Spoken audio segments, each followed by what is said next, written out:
Hello et bienvenue pour cette 5e chronique d'une patronne. Je m'appelle Caroline Beck, je suis mentor de marque et stratège événementielle depuis bientôt 20 ans. Et par ce podcast, je te partage en fait les coulisses de ce que c'est que d'être une femme entrepreneur en France aujourd'hui. Et comme tu l'as noté, je me suis définie comme mentor et non pas coach. Et c'est justement le sujet de mon podcast d'aujourd'hui euh, qui s'intitule Ne m'appelle plus coach. Justement, j'ai fait ce changement dans ma façon de me présenter, dans ma façon de définir qui je suis, et je trouve qu'avec toutes les dérives actuelles du coaching en ligne, tout le monde est coach aujourd'hui si tu payes une formation de 90 balles en ligne. Et du coup, c'est le sujet de mon podcast d'aujourd'hui. Donc, chers auditeurs, aujourd'hui, je suis écœurée. Écœurée par la dérive du coaching en ligne à l'heure où tout le monde semble vouloir vendre du rêve, où les promesses de succès rapide et de transformation magique pullulent. Je commence à me demander franchement, mais où va-t-on ? Il y a quelques années, j'étais super fière d'avoir passé ma certification de coach. Pour moi, c'était un moyen d'ajouter une compétence solide à mon arc. Après tout, je cumule 20 ans d'expérience en tant que directrice artistique, chef d'entreprise, organisatrice d'événements, stratège, graphiste. Et j'avais envie de partager mes compétences, de guider les entrepreneurs vers la réussite, de les accompagner bien au-delà de la simple livraison d'un projet. C'est pourquoi, en fait, j'avais envie d'aller plus loin et je voulais mettre à profit, en fait, toute cette expérience de patronne, d'entrepreneur de 20 ans en devenant coach. Mais je me suis dit, ça se fait pas du jour au lendemain, et j'ai passé pendant 2 ans une certification en me formant aux techniques de motivation, à la psychologie, au fonctionnement du cerveau, à l'élimination des croyances limitantes, etc. Je pouvais ainsi accompagner mes clients dans une transformation globale et qui me donner un réel sentiment de fierté d'avoir accompli tout ça, d'avoir eu mon diplôme. Je pense que vous savez ce que c'est si vous préparez un examen, la fierté de l'obtenir. Mais voilà, la réalité me rattrape. Et je me retrouve aujourd'hui noyée dans un océan de coachs en ligne qui nous vendent la lune, des promesses de réussite rapide, des marketing agressifs, des programmes miracles, dont je me suis moi-même fait avoir, hein. Je vais être complètement honnête et transparent. Je me souviens encore de ma première expérience en achetant un programme de coaching en ligne. Je me suis dit, c'est pas possible. Pourquoi cette personne est millionnaire et moi, je fais encore mes courses à Lidl? Elle doit savoir quelque chose que je sais pas. Bah non. Alors, spoiler alerte, hein, elle ne fait rien de plus que toi, à part qu'elle sait vendre du rêve. Et je crois que c'est vraiment une compétence aujourd'hui de vouloir vendre du rêve. Je vais juste faire une aparté. J'ai mon beau-fils qui me dit l'autre jour, en gros, moi plus tard, je veux pas travailler. Je veux pas travailler, je veux devenir patron. Déjà, je veux pas travailler, je veux devenir patron. Si t'es entrepreneur, tu vois l'ironie de la situation. Et sur Internet, il y en a deux, trois, ils ont dit, tu fais un e-book, tu le mets en ligne, tu gagnes 3000 balles par mois, c'est easy. Il faut faire le e-book sur Canva pendant 30 minutes à peu près, et encore ChatGPT te le fait, et paf, t'as 2000 balles qui tombent tous les mois. Et il y croit, et des centaines de milliers de personnes y croient. Je peux te dire que malgré mon expérience, malgré tout ce que j'ai déjà fait, ce que j'ai déjà mis en place, le bagage que j'ai, des e-books, j'en ai fait trois quatre, ils m'ont jamais rendu millionnaire.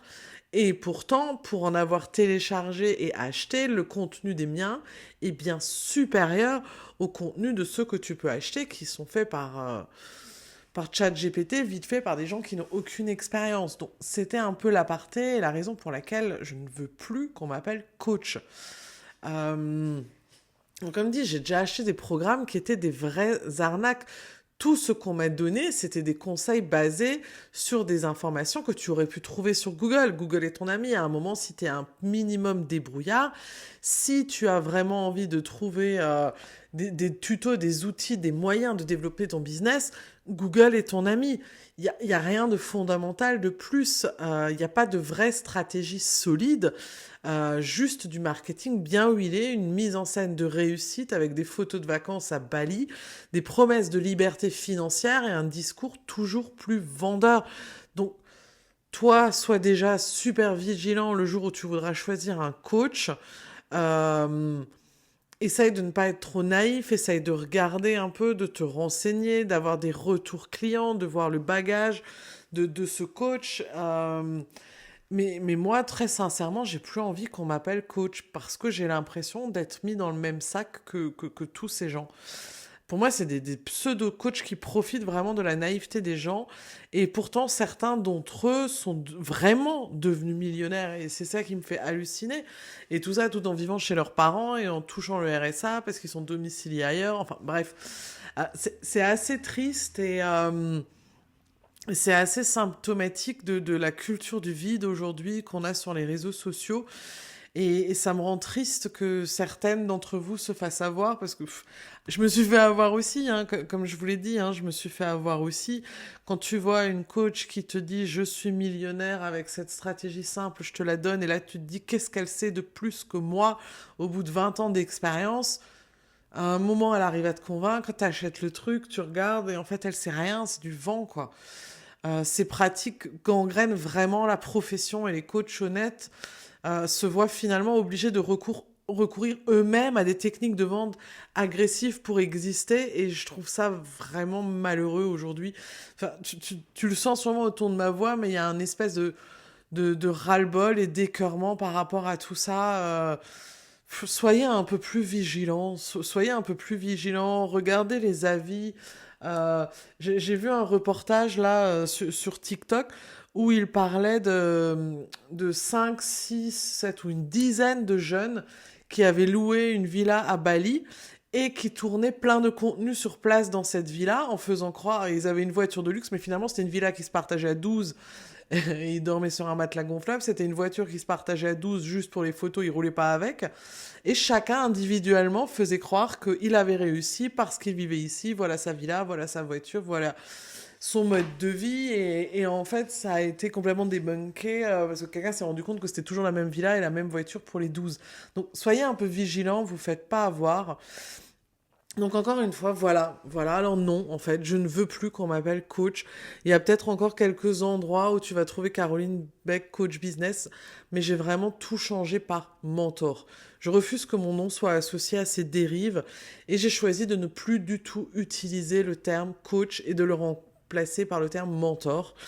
Et je mets un E à mentor pour refléter vraiment ma vision féministe de l'accompagnement. Alors je sais que c'est une faute, que mentor normalement il n'y a pas de E à la fin. Mais voilà, c'est mon côté féministe et chez moi il y aura un E à la fin, donc pour les extrémistes de l'orthographe, lâchez-vous si ça vous fait du bien. Mais finalement, c'est quoi la définition entre un coach et un mentor? Pour moi, le coach, dans sa définition classique, est une personne qui aide à atteindre un objectif spécifique. C'est souvent perçu comme un expert dans un domaine, il guide une personne pour l'aider à se surpasser. Tu vois, le coach sportif, c'est un sportif, il est expert, il va t'aider à atteindre les objectifs. Un coach business, c'est un expert en business, il a de la bouteille derrière, il a pas 12 ans et il vient de passer son bac, quoi. C'est censé être un expert qui va t'aider à atteindre des objectifs. Un coach en nutrition, normalement, c'est quelqu'un qui a les bases de nutrition. Bref, cependant, cette approche se limite à un cadre souvent rigide et des techniques avec des méthodes, donc c'est les méthodes que j'ai appris en passant ma certification, et qui au fond peuvent manquer de sens si elles ne sont pas vraiment adaptées à la réalité de l'entrepreneur. Dans mon cas précis, où c'est du mentor business, mentor de marque encore plus précisément, vu que moi je travaille vraiment sur ton image de marque, avec en arrière-plan tout le côté business parce que l'un ne va pas sans l'autre. Le mentor, quant à lui, est plus un guide. Il est beaucoup plus humain. Il ou elle accompagne du coup en s'appuyant sur son expérience de vie de manière réelle et authentique. Un mentor sait d'où vient la personne qu'elle accompagne et la guide avec sagesse, tout en sachant écouter et comprendre les besoins réels de l'individu. Le mentor est un lien de confiance et de partenariat beaucoup plus profond. Il te comprend parce qu'en théorie, le mentor est déjà passé par là où tu passes. Donc au-delà des compétences, de l'enseignement qu'il va te donner, éventuellement des techniques de coaching, parce que le mentor peut être coach et vice-versa, les techniques de coaching, c'est aussi son expérience. Sa sagesse, on va dire, tu vois, un peu comme Dumbledore dans Harry Potter. Et le mentor ne vend pas de rêve. Il vend pas de rêve. Il t'apporte des solutions concrètes et humaines. Et c'est là où moi, aujourd'hui, je me retrouve plus comme un mentor que comme un coach. Et je me sens fière de dire mentor. Aujourd'hui, je me reconnais dans ce rôle plus que jamais. Avec mes cheveux qui commencent à devenir gris, je commence à faire quelques apparitions là. Je me suis dit, hop, on les teint pas. En plus, depuis quelques semaines, j'ai dû passer aux lunettes à verre progressif avec mes petites rides au coin de l'œil. Finalement, bah, je suis ta Dumbledore de la com, mais en mode un peu plus sexy.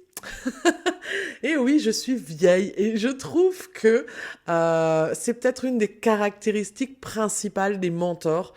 C'est que lorsque tu peux te permettre de dire je suis une mentor, ben c'est que tu as de la bouteille.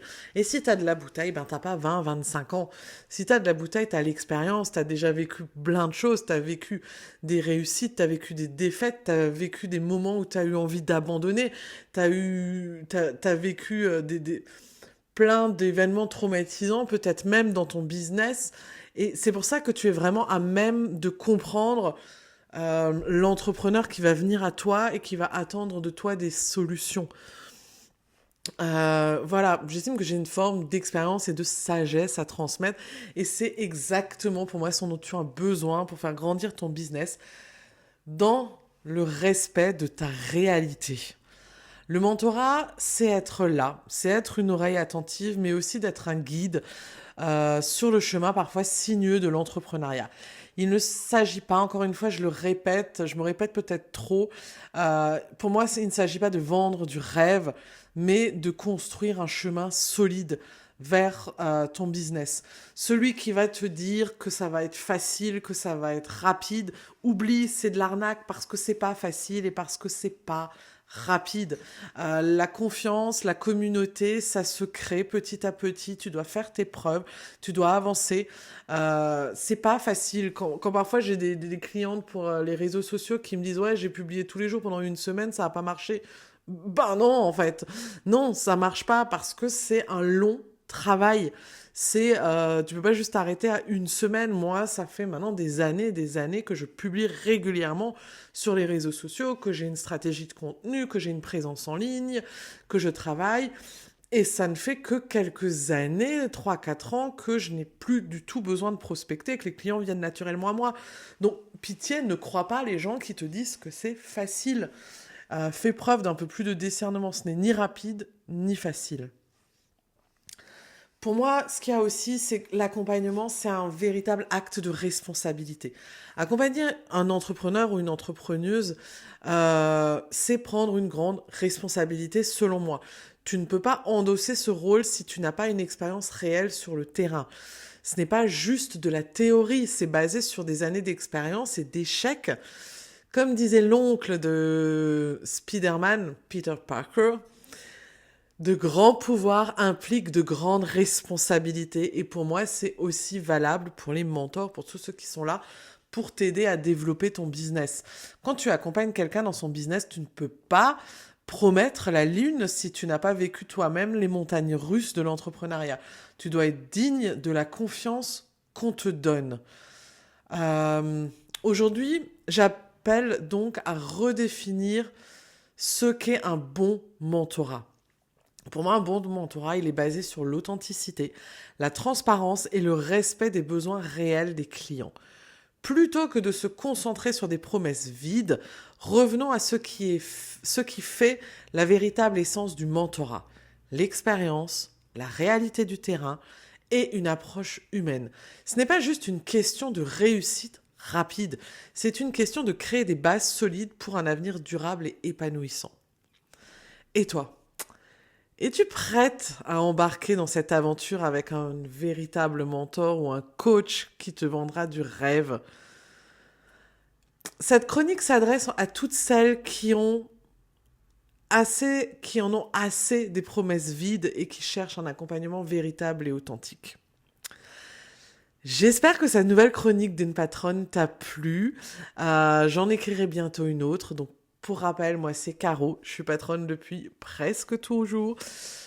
Et j'adore pousser mes coups de gueule sur l'entrepreneuriat, le féminisme, le patriarcat. Et j'ai envie que toutes les femmes osent donner de la voix et s'affirmer. Voilà, je t'écrirai bientôt une nouvelle chronique. Si tu as envie d'une dose supplémentaire de Caro, n'hésite pas à me suivre sur les réseaux sociaux. C'est toujours et partout sur toutes les plateformes. Hello Caro Beck. À très très très bientôt pour une nouvelle chronique et n'hésite pas à me laisser un commentaire pour me dire si tu es d'accord avec moi ou pas du tout. Toutes les opinions sont bonnes à prendre. Très bonne journée à toi.